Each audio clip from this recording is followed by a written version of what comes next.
दिहले कितना दिन हो गइल आय के कायदा पर न रहेला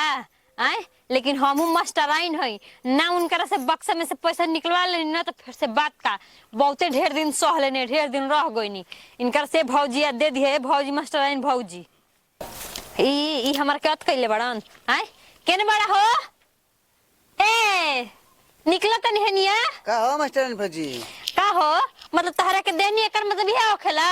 का आय 1 महीना के टाइम लगलो 6 महीना हो गइल कितना दिन हम मानी तो सुधिया के पैसा देते नहीं कि नहीं की देती बताओ सुधिया के पैसा देला से मतलब ई ना होखेला हमके शुद्ध मुर्दू ना चाहिए ठीक ना तो मन तो 10,000 देले ओ घर तो मिठाई लगा देला मक्खन लगा देला के मास्टरन भौजी दे तो हम मास्टर आई नहीं पैसा है तर नहीं खेआव ठीक ना हां हो तरह के बुझले बना भगवान चाहे बुझले बना लक्ष्मी तो तू दे तो मन तने कौन हम सुधिया के पैसा देते नहीं 1 महीना खातिर न मानता 1000 महीना देनी है ना 1 महीना न मानब 2 महीना न मानब 6 महीना हो गइल अब का कि और माना तो हमारा बस के बात नहीं कि हमारा आदमी हमारा ऊपर आदमी बना हमारा सास ससुर बना हमारा मर्द बाटे ए तू इतना कमातल मास्टराइन भौजी तो हम ना देती तब ना तू के हमर घर चले तार बुझात नहीं खे तारे घर सूद के पैसा देनी कि नहीं देनी 1-2 हजार रुपया नहीं देले तोरा के 30,000 रुपया देले बानी एक बार के महीना उठा के तोरा के दे देले बानी तो 3,000 रुपया हम ले जाके देनी कि नहीं तारे घरे 10 रुपया से खरीद देल बोल तो एकर मतलब ई ना होखेला कि हम ना लेहिब ना लेब लागत लिहो हत करे काहे ना हत करब काहे ना हत करब देखो आदमी के देते ने हमर पैसा 5 दिन के अंदर में ना दे देला तो कह देन कि तारी इज्जतिया बना दे ले चल के चौक कहां जाई हम कहां के करे से कहीं कर जाई हो हां मरवावे जा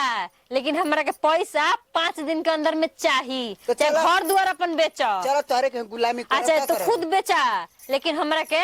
5 दिन के अंदर तार गोबर भैंस कुल गरु भैंसरी चराई का करब ओ हम बात के बात नहीं के उ हम नहीं कह ठीक ना का कहत हमार पैसा चाहिए पैसा चाहिए करा के काहे ना चाहिए कितना के सूद हो एकर मतलब ई ना कहला कि तू सूद हमरा के ले जाके महीने में 1000 रुपया दे बस उतने ले हो गल तो जैसे सरकार 1000 रुपया 3,000 रुपया ले जाके देनी 71,000 रुपया हां 30,000 के 3,000 देनी ना 30,000 रुपया तो ले ले बड़ा हां तो चला तो देबे ना करब जैसे देखा जाला ना जैसे लेहा जाला ना वैसे देवे के क्षमता रखल जाला क्षमता 1 महीने में कुल करा दी का भिखारी बड़ा जाए अब पैसा लेवे के बहुत बड़का मुंह चाहिए एकदम भिखारी के भिखारी रहबा जा ठीक ना कबो आटी ना कबो जूरी ना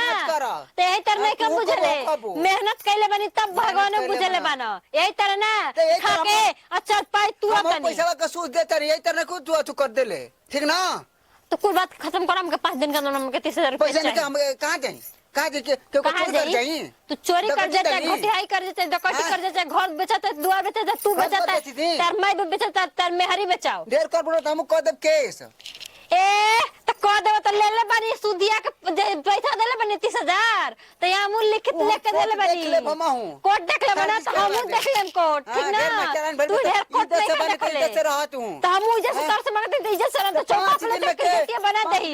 को तू सरकारों ने तार कह देही 3 महीना के मोहलत हम देते नहीं सुध ना दे 3 महीना 30,000 तारा के रुपए 3 महीना हम लगा देही सुध ना तू दे तो मंगा तो तारा के तो एक दिन में दे देनी खातलू ना सुध खातलू ना एक दिन हम दे देनी तारा के सुध खातलू कि नहीं को खात खाता नहीं कर मतलब इना अकल के देखा हाथ उठ जगली बार ले आई हां जा मास्टर बोली ठीक ना आना तो हाथ उठे में हमर देरी ना लागी ठीक ना हम देख ले पैसा देले बनी कोनो रोकड़ा नहीं किया पैसा देले तो इज्जत से अब पैसा खा काहे इतना 2-4 महीने से इज्जत पैसा होता लेकिन अब ना हो ठीक ना एगो बात याद रख 1 महीना के अंदर हमरा के 30,000 रुपया चाहिए 1 महीना के अंदर में तार घरवा ना उखड़वा ले ना तो फिर से बात का आ देख लेम कि तू हमर का उखाड़ लेबा अगली बार लाए तो घरवा उखड़ जाइयन ठीक बा।